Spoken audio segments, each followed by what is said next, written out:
Menurut saya biar juga tidak ada tim-tim lain yang nggak jelas-jelas. Yang kita harapkan itu banyak beredar di sekitaran istana ya.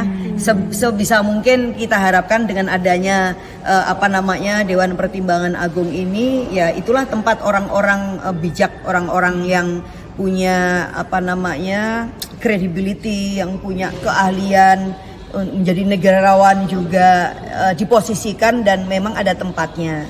Dan kemudian tim-tim lain saya tidak tahu, tapi mungkin banyak sekali yang sebelum ini mungkin ada di istana itu yang justru kemudian bisa dieliminasi, sehingga ada kontrol publik karena ini official. Ya, justru karena ini official ya, jadi ini ada kelembagaannya dan secara konstitusional itu memang diperbolehkan. Oleh karena itu justru masyarakat punya hak juga untuk kemudian memantau, untuk kemudian mengkoreksi kalau memang ternyata ada penyimpangan-penyimpangan yang terjadi. Secara politik akan mudah untuk dilakukan pengawasan.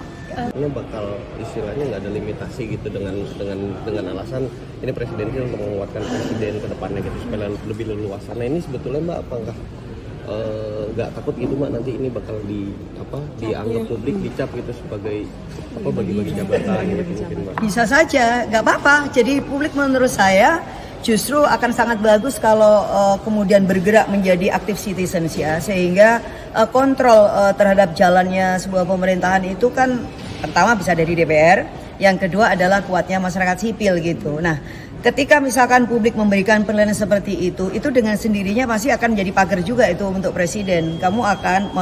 Presiden misalnya akan menjauh dari aspirasi publik gitu ya. Walaupun misalkan undang-undang itu menjadikan ruang, tapi kan sebenarnya decision maker itu ada di tangan presiden.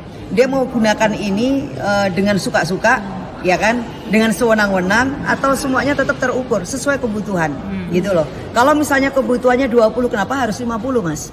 Kalau kebutuhannya 15, kenapa harus 30? Tapi kalau kebutuhannya misalnya kok 30, kenapa harus dibatasin menjadi hanya 10?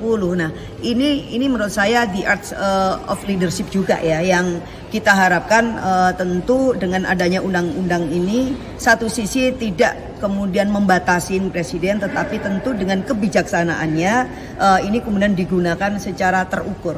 Nah, secara terukur gitu, secara terukur. Nah,